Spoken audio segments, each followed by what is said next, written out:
Hello everyone, सभी को नमस्कार। मेरा नाम मार्डी लर्निंग सेंटर है। तो आज हम लोग पढ़ेंगे Sikh industrial companies special provision act 1985। ये पढ़ने के पीछे हमारा क्या उद्देश्य है, ये किस किस एग्ज़ाम में आने वाला है, जो ये टॉपिक हम लोग पढ़ेंगे। तो इसको सबसे पहले जो हम लोग पढ़ रहे हैं वो है हमारा जेपीएससी प्रोजेक्ट मैनेजर में आने वाला एक टॉपिक है। तो सबसे पहले हम लोग इसका देख लेते हैं, विज्ञापन देख लेते हैं कहाँ पर कौन सा टॉपिक हम लोग पढ़ने वाले हैं आज। ठीक है, तो सबसे पहले नोटिफिकेशन में आ जाएंगे, है ना। जेपीएससी का नोटिफिकेशन प्रोजेक्ट मैनेजर के लिए जो आया था, जो 2024 में आया था, फॉर्म भरा चुका है, जिसका नवंबर में एग्ज़ाम होने वाला था, पर किसी कारणवश इसे 3 महीने के लिए डिले कर दिया गया है, जो कि अब फरवरी में संभावित होने की संभावना है। वो भी फिक्स डेट नहीं है, वो भी प्रस्तावित डेट है। तो उसमें से देखेंगे टोटल कितने सीट्स के लिए आवेदन आया था। टोटल 30 सीट्स के लिए आवेदन आया था, जिसमें से जनरल के लिए 13 सीट थी, 13 सीट थे, और ईडब्ल्यूएस के लिए 2 सीट, और ठीक है, बाकी इसी तरह सब कैटेगरी के लिए अलग अलग सीटें थी, है ना। यहाँ हम लोग देख सकते हैं। ठीक है, तो आगे बढ़ते हैं। तो हम लोग आगे बढ़ते हैं, फिर इसका देख लेते हैं ग्रेड पे कितना है इसका। ठीक है, और इसके बाद कौन कौन इसमें एलिजिबल थे। कोई भी बीटेक किए हुए हैं, बैचलर ऑफ इंजीनियरिंग या बैचलर ऑफ टेक्नोलॉजी की डिग्री जिसके पास है, और अथवा अर्थशास्त्र, गणित, सांख्यिकी, विज्ञान, ऐसे कुछ यहाँ पर दिए गए हैं कुछ विषय, जिस विषय से आप, है ना, जिस विषय से आप ग्रेजुएशन किए हैं तो आप ये फॉर्म भर सकते थे। तो ऐसे डेट तो पार हो चुका है, फॉर्म भरा चुका है, बस एग्ज़ाम आने वाली है। तो हम लोग आते हैं कौन सा टॉपिक हम लोग आज करेंगे। तो हम लोग आ जाते हैं सिलेबस में। तो यहाँ पर हम लोग करेंगे, ये जो है, पहले सिलेबस जान लेते हैं क्या क्या है सिलेबस में। तो जनरली इस एग्ज़ाम में, ठीक है, 3 पेपर नहीं 4 पेपर आने वाले हैं। ठीक है, 4 पेपर में जो फर्स्ट पेपर है, ठीक, वो सामान्य हिंदी का होगा, 100 मार्क्स के होंगे और 2 घंटे का समय होगा। ये सारा रिटर्न होगा। कैसा एग्ज़ाम होगा? रिटर्न एग्ज़ाम होगा। ठीक है, रिटर्न एग्ज़ाम होगा। सबसे पहला हिंदी का, फिर द्वितीय जो पत्र है वो है होगा अंग्रेजी का, तीसरा सामान्य अध्ययन का, और चौथा जो चतुर्थ पत्र है वो औद्योगिक विकास और औद्योगिक श्रम विधि एवं संबंधित नियमावली से होगा, जिसका 300 मार्क्स है। तो ये रिटर्न एग्ज़ाम होगा, लिखित परीक्षा होगा, सब्जेक्टिव एग्ज़ाम होगा, एवं साक्षात्कार का आयोजित किया जाएगा, और इसके बाद इंटरव्यू होगा। ठीक है, ये हम लोग का रिटर्न एग्ज़ाम का प्रोसेस देख लिए। आगे बढ़ते हैं, सिलेबस में आते हैं। तो हम लोग का जो सिलेबस है ये पेपर 4 का, ठीक है, पेपर 4 में ये जो रुग्ण औद्योगिक कंपनी विशेष उपबंध अधिनियम 1985 BIFR एवं अन्य संलग्न नियम के साथ, तो इसी नियम को, ठीक है, इसी एक्ट को हम लोग पढ़ने वाले हैं आज। रुग्ण औद्योगिक कंपनी विशेष उपबंध अधिनियम 1985। ठीक है, तो इसको हम लोग शुरू करते हैं। तो ये हमारा सिलेबस था। पेपर 4 के लिए इम्पॉर्टेंट है ये टॉपिक, जेपीएससी प्रोजेक्ट मैनेजर के लिए। तो हम लोग आते हैं टॉपिक पे। ठीक है, तो हम लोग स्टार्ट करते हैं Sikh industrial companies special provision act 1985। तो इसमें आगे बढ़ते हैं। सबसे पहले इसके बारे में हम लोग बैकग्राउंड देख लेते हैं। ऐसा नियम, ऐसा एक्ट, ऐसा प्रोविज़न लाने के पीछे गवर्नमेंट की क्या मंशा थी, क्या क्या हालात बने थे देश में, जिसके कारण सरकार को ऐसे नियम कानून लाना पड़ा। तो उसके लिए हम लोग देखेंगे सबसे पहले इसका बैकग्राउंड देखेंगे। बैकग्राउंड मतलब पिछले कुछ समय में, जब ये नियम बनने से पहले कुछ संभावनाएं हुई थी, कुछ घटनाएं घटी थी देश में, जिसके कारण ये नियम लाना पड़ा सरकार को। तो इसमें क्या था, हम लोग बैकग्राउंड देखेंगे, पृष्ठभूमि देखेंगे। 1970 और 1980 के दशक में, है ना, भारत के औद्योगिक इकाइयों की आर्थिक स्थिति बिगड़ने लगी। है ना। तो उसमें प्रॉब्लम क्या हुआ, जब 1970 और 1980 में, ठीक है, मतलब 1980s के बीच में, है ना, ये 1970s और 1980s में क्या होने लगे, जो स्मॉल स्केल इंडस्ट्रीज़ थे, छोटे मोटे इंडस्ट्रीज़ थे, स्मॉल स्केल या लार्ज स्केल इंडस्ट्रीज़ या स्मॉल मीडियम इंडस्ट्रीज़, है ना, स्मॉल हो गया, मीडियम हो गया, किसी कारणवश से वो क्या हो गए, ठीक है, उनकी आर्थिक स्थिति बिगड़ने लगी और उसके कारण उनके बहुत सारे कारण थे जिसके कारण कंपनियों का स्थिति खराब होने लगा, है ना। तो वो सब हो सकता है, वो हो तकनीकी पुरानी हो गई होगी या सामान का रॉ मटेरियल उसे उपलब्ध नहीं हो रहा होगा, हो सकती है लागत बढ़ गई होगी, और जिसके कारण, इन सभी कारणों के कारण कंपनियों की स्थिति अच्छी नहीं रही और वो लोग के ऊपर बैंकों का लोन भी बढ़ने लगा तथा उसे हम लोग बैड लोन के तौर पर समझ सकते हैं। इसका निपटारा, इसका समस्या हाँ, का निपटारा करने के लिए भारत सरकार ने, है ना, एक लॉ या एक्ट पास किया जिसका नाम है sick industrial companies special provision act 1985, जिसको हम लोग हिंदी में बोलते हैं, है ना, रुग्ण औद्योगिक कंपनियां विशेष उपबंध अधिनियम 1985 सी का बनाया गया, जो जनवरी 1987 से लागू हुआ। ठीक है, तो इसका उद्देश्य होगा, ये कोई भी यदि नियम बनाया जाता है तो उसका कुछ उद्देश्य होता है। तो यहाँ पर उद्देश्य क्या था, उस उद्देश्य के बारे में हम लोग देखेंगे। तो सबसे पहला उद्देश्य जो है इसका था अर्ली डिटेक्शन। अर्ली डिटेक्शन का मतलब होता है कि जैसे कोई कंपनियां हैं, जो कैसे कोई कंपनी है, इंडस्ट्रीज है, वो घाटे में चल रही है, तो सबसे पहले उसकी पहचान करना सबसे ज़्यादा ज़रूरी है। उसी को हम लोग बोलेंगे अर्ली डिटेक्शन।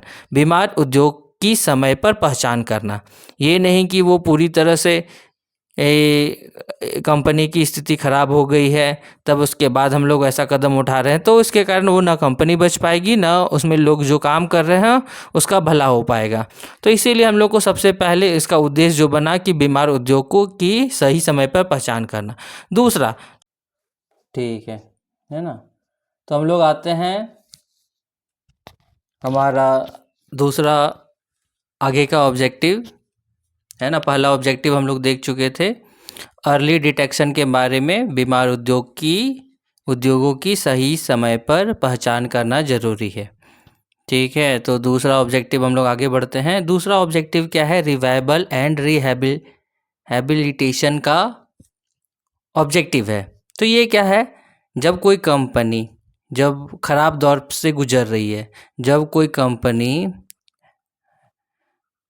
घाटे का सौदा कर रही है, घाटे का सौदा मतलब कंपनी नुकसान में जा रही है, तो जब कंपनी नुकसान में जाना शुरू कर देती है तो उस समय उसमें उसको फिर से सुधार करने की ज़रूरत पड़ सकती है। तो उसी को हम लोग देखते हैं second objective, revival and rehabilitation का।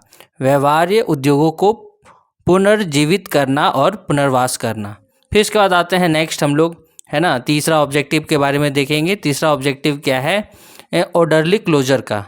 तीसरा ऑब्जेक्टिव क्या है, ऑर्डरली क्लोजर का। ऑर्डरली क्लोजर क्या होता है, जो कंपनियां, है ना, जो सबसे पहले ऐसी कंपनी है जिसमें प्रॉब्लम शुरुआत हो चुके होते हैं, फिर धीरे धीरे वो काफ़ी बड़े हो जाते हैं और इतना नुकसान हो चुका होता है कि वो कंपनी को फिर से सुधारा नहीं जा सकता है, तो वो उद्योग क्या हो जाते हैं, वो असफल हो जाते हैं। और वैसे असफल उद्योगों को हम लोग को क्या करना चाहिए, बंद कर देना चाहिए। वैसे उद्योगों को क्या कर देना चाहिए, बंद कर देना चाहिए। ठीक है, तब यहाँ तक हम लोग आगे बढ़े। अब फिर हम लोग देखेंगे नेक्स्ट ऑब्जेक्टिव क्या है, प्रोटेक्शन का ऑब्जेक्टिव है। और इसमें क्या बोला गया है, जैसे कोई कंपनी है, तो कंपनी में सिर्फ मालिक तो नहीं होते, उसमें बहुत सारे काम करने वाले होते हैं, कुछ पैसे लगाने वाले होते हैं, कुछ लोग वहाँ पर रोजगार पाने के लिए कंपनियाँ ज्वाइन करते हैं। तो उन लोगों को सुरक्षा प्रदान करना, रोजगार हो गए, ऋणदाताओं हो गया और सार्वजनिक धन जो उस कंपनी में बनाने के लिए कंपनी इंडस्ट्री को बनाने के लिए, उद्योग लगाने के लिए जो पैसे लगे हैं उन सभी को बचाने का ऑब्जेक्टिव है। फिर इसके बाद जितने भी गड़बड़ियां हो रही है, जो उस कंपनी नुकसान में जा रही है, घाटे में जा रही है, नहीं चला पा रही है, तो उन लोगों को संभालने के लिए संस्थान बनाए गए हैं, जैसे कि BIFR। कैसे संस्थान? जैसे कि BIFR। दूसरा संस्थान क्या है?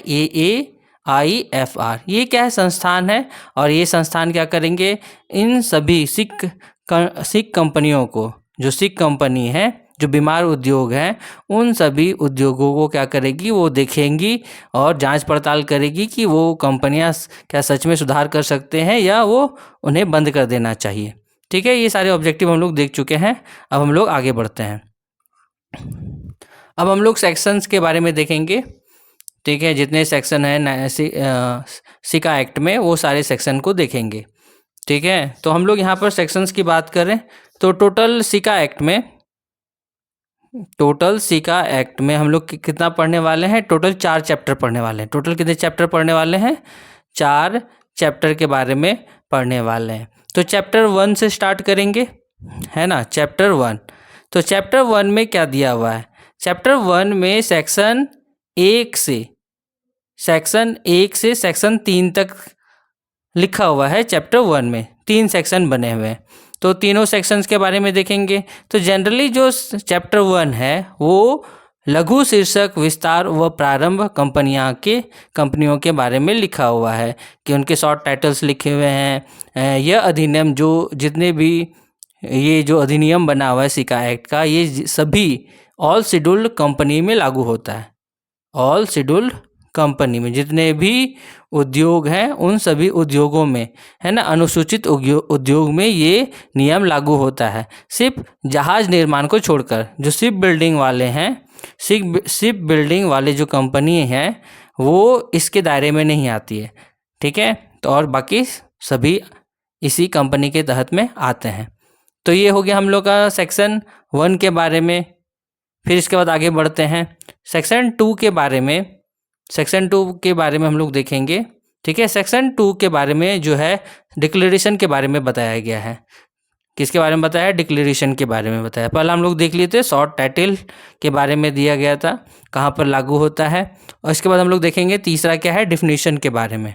ठीक है, जिसमें इस कंपनी एक्ट में, है ना, कुछ टर्म्स दिए गए हैं और उस टर्म्स को कंपनी में टर्म्स इस्तेमाल होते हैं, जैसे कि यहाँ पर BIFR हो गया। ठीक है, AAIFR हो गया। ठीक है, जैसे कंपनी किसको बोलते हैं। ठीक है, इंडस्ट्रियल कंपनी किसको बोलेंगे, इंडस्ट्रियल कंपनी किसको बोलेंगे। फिर हम लोग देखेंगे नेटवर्थ किसको बोलते हैं। तो ये सारे डिफिनीशंस हैं, ठीक है, जो इस एक्ट में दिए गए हैं। तो इस एक्ट को पढ़ने में ये सारे शब्दावली हम लोग को मिल सकते हैं। उसको समझने के लिए उसमें सारे डिफिनीशंस किस में दिए हैं? सेक्शन 3 में, चैप्टर 1 के सेक्शन 3 में दिए गए हैं। ठीक है, आगे बढ़ते हैं हम लोग। यहाँ तक कोई दिक्कत? वापस अपने PDF में आते हैं। ठीक है, इसके बारे में हम लोग देख चुके थे पहले BIFR के बारे में। BIFR के बारे में है सेक्शन 4 में लिखा गया है। कितना, कौन सा सेक्शन में लिखा है? सेक्शन 4 में, धारा 4 में BIFR के बारे में दिया गया है। ये एक तरह का बोर्ड है, board for industrial and financial reconstruction बोलते हैं। BIFR का फुल फॉर्म क्या होता है ना, बॉडी या बोर्ड बोल सकते हैं, body for industrial and financial reconstruction. Financial reconstruction, ये क्या है? इसका फुल फॉर्म है। ठीक है, तो ये इसके बारे में देखेंगे, BIFR के बारे में देखेंगे। फिर सेक्शन 5 में क्या दिया हुआ है? AAIFR के बारे में दिया हुआ है। फिर हम लोग बताए थे डिफिनेशन के बारे में, इंडस्ट्रियल कंपनी किसको बोलते हैं? एक या एक से अधिक औद्योगिक उपक्रमों की स्वामिनी कंपनी, है ना। ऐसा कंपनी, बहुत सारे कंपनी हो सकते हैं, सारी कंपनी को एक बड़ी कंपनी ने उसको अपने अंडर लेके रखा है, वो इंडस्ट्रियल कंपनी कहलाएगी। सिक इंडस्ट्रियल कंपनी के बारे में देखेंगे, जो कम से कम 5 सालों से घाटे में चल रही है। ठीक है, नेटवर्थ किसको बोलेंगे? चुकता पूंजी प्लस मुक्त भंडार, है ना, paid up capital plus free reserve, ये क्या कहलाएंगे, नेटवर्थ कहलाएंगे। ठीक है, फिर इसके बाद आगे बढ़ते हैं। इसके बाद operating agency, operating agency generally क्या होंगे, BIFR होंगे और AAIFR होंगे। तो इसके बारे में हम लोग देख चुके हैं, सेक्शन 4 में आएगा, इस सेक्शन 4 में आएगा BIFR। BIFR में क्या होता है, एक चेयरपर्सन होंगे, एक क्या होंगे, चेयरपर्सन होंगे, और साथ में क्या होंगे, चेयरपर्सन बोले चाहे चेयरमैन बोलेंगे, और इसके साथ 2 से 14 मेंबर्स होंगे। और ये जो मेंबर्स हैं, ये मेंबर्स जो होंगे वो फाइनेंस में एक्सपर्ट होंगे, है ना, फाइनेंस में एक्सपर्ट हो सकते हैं, इकोनॉमिक्स में एक्सपर्ट्स हो सकते हैं, इकोनॉमिक्स में एक्सपर्ट हो सकते हैं, या इंडस्ट्रीज में एक्सपर्ट्स हो सकते हैं। ये सारे लोगों का ग्रुप बनाया जाएगा और जो असिस्ट करेंगे चेयरपर्सन को, और ये मेंबर्स कहलाएंगे, BIFR के मेंबर्स कहलाएंगे। यहाँ तक ठीक दिक्कत, यहाँ तक कोई दिक्कत? आगे बढ़ते हैं। ठीक है, तो वही चीज़ यहाँ पर लिखा हुआ है, जो केंद्र सरकार क्या करेगी, इसका गठन करेगी, BIFR का गठन करेगी, जिसमें एक अध्यक्ष होंगे और 2 से 14 सदस्य होंगे जो कानूनी, वित्तीय, अर्थशास्त्र या उद्योग के विशेषज्ञ होंगे। फिर इसके बाद हम लोग देखते हैं AIIFR के बारे में। किसके बारे में देखेंगे, AAIFR के बारे में। तो ये क्या होगा, एपेलेट अथॉरिटी, ए का मतलब एपेलेट, ए का मतलब authority, appellate authority for industrial and financial reconstruction. ठीक है, ये क्या करेगा, इसके यहाँ पर हम लोग अपील कर सकेंगे, है ना, कि यहाँ पर अपील कर सकेंगे किसके अगेंस्ट, BIFR के अगेंस्ट में हम लोग क्या कर सकेंगे, अपील कर सकेंगे। ठीक है, चलो आगे बढ़े। अब हम लोग आते हैं सेक्शन देखेंगे। यहाँ तक सेक्शन देख लिए थे, 3 सेक्शन देख लिए थे। नेक्स्ट हम लोग आगे सेक्शन देखते हैं, सेक्शन 4 के बारे में देखते हैं। ठीक है, सेक्शन 3 तक 2 देख चुके थे, सेक्शन 4 किसके बारे में, सेक्शन 4 रिवाइज कर लेते हैं। ऊपर में देखे थे BIFR का इस्टेब्लिशमेंट के बारे में, इसका इस्टेब्लिशमेंट के बारे में हम लोग देखे थे। ठीक है, फिर सेक्शन 5 किसके बारे में देखे, AAIFR के बारे में देखे। फिर इसके बाद सेक्शन 7 के बारे में आगे बढ़ते हैं। सेक्शन 7 में हम लोग क्या देखेंगे, रिमूवल, क्या देखेंगे, रिमूवल ऑफ मेंबर। ठीक है, यहाँ पर हम लोग सेक्शन 7 के बारे में पढ़ने वाले हैं, रिमूवल ऑफ मेंबर के बारे में। और सेक्शन 8 किसके बारे में बताया गया है, ठीक है, सेक्शन 8, सेक्शन 8 किसके बारे में, सेक्रेटरी एंड स्टाफ्स के बारे में बताया गया है। ठीक है ना, सेक्रेटरी एंड स्टाफ्स के बारे में। ठीक है, फिर आगे बढ़ते हैं। सेक्शन 9 किसके बारे में बताया गया है, सेक्शन 9 बताया गया है सैलरीज के बारे में। किसके बारे में बताया गया, सैलरीज के बारे में। और सेक्शन 10 जो हम लोग देखेंगे वो है ना, इनवैलिड प्रोसीडिंग के बारे में बताया गया है। ठीक है, इनवैलिडेट प्रोसीडिंग के बारे में। ठीक है, ये सारे सेक्शंस हम लोग देख लिए। ठीक है, तो हम लोग उसी के बारे में यहाँ सेक्शन 7 से 10 के बारे में, सदस्य, कर्मचारी एवं शर्तों के बारे में, ये सेक्शन के बारे में दिया गया। ये एक्चुअली आता है चैप्टर 2 में आता है। ठीक है, इसमें क्या है, जो भी सदस्य है, सदस्य कैसे सदस्य होने चाहिए, वो ऐसे सदस्य नहीं होने चाहिए जो दिवालियापन के शिकार हैं, नैतिक भ्रष्टाचार हैं। ठीक है, यदि वैसा दिखा, इनकैपेसिटी होगा उस मेंबर में, तो उस मेंबर को हटा दिया जाएगा। और जितने भी स्टाफ्स हैं, ठीक है, जो सेक्शन 8 में सेक्रेटरीज और स्टाफ है, वो गवर्नमेंट के द्वारा अपॉइंट किया जाएगा और उसको सैलरी देने का काम कंसोलिडेटेड फंड ऑफ इंडिया से दिया जाएगा, है ना। कर्मचारियों की नियुक्ति केंद्र सरकार करती है और वेतन भारत के समेकित निधि से दिया जाता है। ठीक है, तो यहाँ तक कंप्लीट हो गया सेक्शन 10 तक। आगे बढ़ते हैं, अब आते हैं सेक्शन 10 के बाद हम लोग चैप्टर 3 में आते हैं। चैप्टर 2 देख लिए, अब चैप्टर 3 में आते हैं। चैप्टर 3 के बारे में, चैप्टर 3 में हम लोग क्या क्या पढ़ेंगे, रेफरेंसेस के बारे में पढ़ेंगे, है ना, रेफरेंसेस के बारे में देखेंगे। रेफरेंसेस हो गया, इंक्वायरीज हो गया, इंक्वायरीज, है ना, एंड स्कीम्स के बारे में देखेंगे। ठीक है, अब यहाँ पर सेक्शन 15 है, ये चैप्टर 3 में आएगा सेक्शन 15।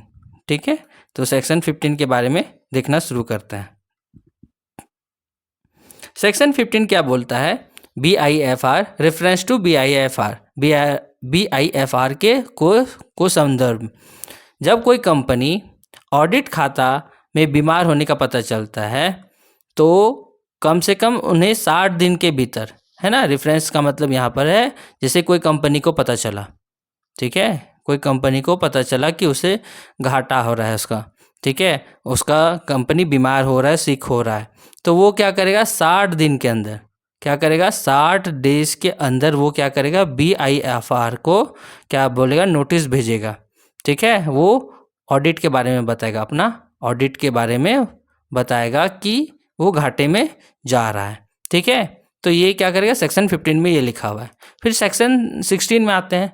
तो जब इन्फॉर्म कर दिया BIFR को कोई कंपनी, तो वो क्या करेगी, अब BIFR का काम हो जाता है, क्या काम बन जाता है, ये क्या करेगी, एक ऑपरेटिंग एजेंसी बनाएगी।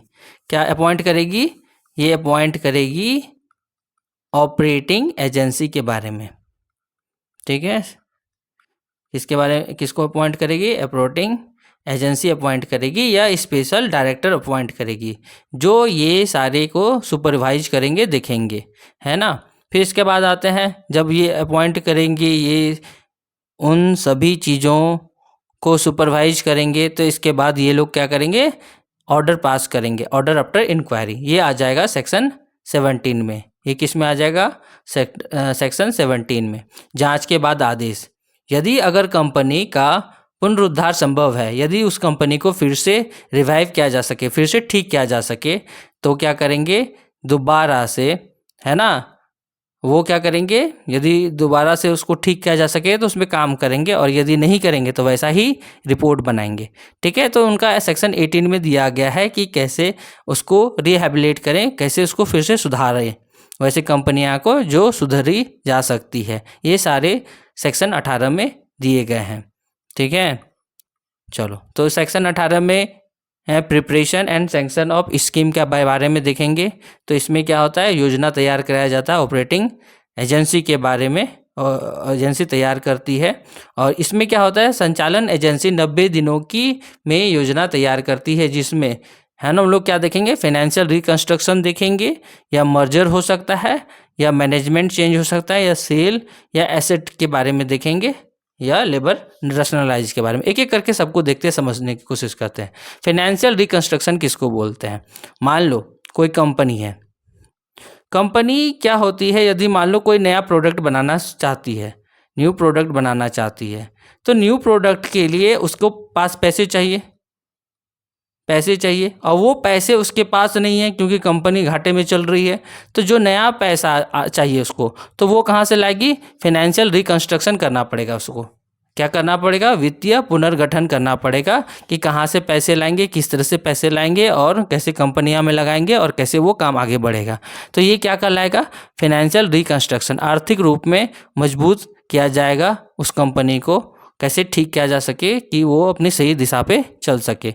या दूसरा, ये तो पहला तरीका देख लिए थे कि फाइनेंशियल रिकंस्ट्रक्शन कर सकते हैं। दूसरा क्या कर सकते हैं, मान लो एक कंपनी है और साथ में दूसरी कोई कंपनी है, सेम प्रोडक्ट बना रही है, सेम चीज़ बना रही है। क्या बना रही है, सेम प्रोडक्ट बना रही है ना, सेम प्रोडक्ट बना रही है। तो हो सकता है ये सामने वाला जो कंपनी है उस कंपनी को क्या करे, ओवरटेक कर ले, ये दोनों आपस में मिल जाए, ये एक्वायर कर ले, उस कंपनी को अधिग्रहण कर ले या विलय हो जाए, जिसके कारण ये दोनों मिलकर क्या करेगी, उस चीज़ों को आगे चलाएगी, उस कंपनी को ग्रोथ कराने की कोशिश करेगी। हो सकता है इसमें तकनीकी तौर पर उसका मैनेजमेंट सिस्टम ही ठीक नहीं चल रहा हो कंपनी के अंदर, बिना कंपनी मैनेजमेंट ढंग से नहीं होगा तो वो कंपनी कभी प्रोग्रेस नहीं करेगी। तो उसका मैनेजमेंट में हम लोग परिवर्तन करके देख सकते हैं, प्रबंधक परिवर्तन करना पड़ता है। कभी कभी संपत्ति की बिक्री या पट्टा, उसमें भी सुधार की ज़रूरत होती है। बाद में लेबर रैशनलाइजेशन, ठीक है, इसमें क्या होता है, लेबर के बारे में ध्यान दिया जाता है, कैसे लेबर को चलाया जाए, कैसे ऑपरेट किया जाए, सो दैट वो अपना अच्छा प्रोडक्टिविटी दे और कंपनियों को फ़ायदा पहुंचाने में मदद करे। ये सभी योजनाएं स्वीकृत के बाद सभी पक्षों पर बाध्यकारी होता है, ठीक है। तो ये हम लोग क्या देखे, सेक्शन 18 देख लिए, ठीक है। आगे बढ़ते हैं। अब 19 है ना, इसमें फाइनेंशियल असिस्टेंस जिसके बारे में शुरू में बात कर चुके थे। फाइनेंशियल असिस्टेंस क्या हुआ, कभी कभी पैसे की कमी हो जाती है ना, पैसे की कमी किसी भी कारण से हो सकती है, तो उसमें क्या करते हैं, जो गवर्नमेंट सपोर्ट करती है, प्रोवाइड करती है गवर्नमेंट, या बैंक हो गया या कोई फाइनेंशियल इंस्टीट्यूशन हो गया एफआई, ये क्या करती है, ये लोन प्रोवाइड करती है। क्या प्रोवाइड करती है, लोन प्रोवाइड करती है, या तो एडवांस देती है पैसा, ठीक है, या तो क्या करेगी, ये रियायतों प्रदान कर सकते हैं, ठीक है। तो ये सारे क्या करेंगे, पैसे देके आर्थिक रूप से फाइनेंशियल हेल्प कर रहे हैं किसको, उस कंपनी को, जो कंपनी रिवाइव कर सकती है, या कंपनी पुनर्गठन या पुनर्वास हो सकता है जिस कंपनी का, उसे पैसे देती है, ठीक है। और यदि हम लोग, ये तो सेक्शन 19 में कहा गया है। सेक्शन 20 में क्या लिखा हुआ है, यदि मान लो कोई कंपनी है ना रिवाइव नहीं कर सकती, है ना, कभी ठीक नहीं हो सकती, तो बीआईएफआर क्या करती है, उस कंपनी को, है ना, बंद कर देती है, कंपनी को क्या कर देगी, क्लोज कर देगी, कंपनी को क्लोज कर देगी, कंपनी को क्लोज कर देगी, ठीक है। और ये आदेश हाई कोर्ट के द्वारा उसे भेज दिया जाता है कि ये कंपनी नहीं चल पाएगी, इसे वाइंडिंग अप कर दिया जाए, ठीक है। इसको क्या बोलते हैं, बड़ी समापन बोल देते हैं। तो हम लोग यहाँ पर देख लिए सेक्शन 20 तक, आगे बढ़ते हैं। फिर इसके बाद देखेंगे सेक्शन 21। क्या देखेंगे, सेक्शन 21। तो सेक्शन 21 में क्या दिया हुआ है, जो ऑपरेटिंग एजेंसी है, जो ऑपरेटिंग एजेंसी है, जैसे बीआईएफआर हम लोग देखिए, वो क्या करेगी, उस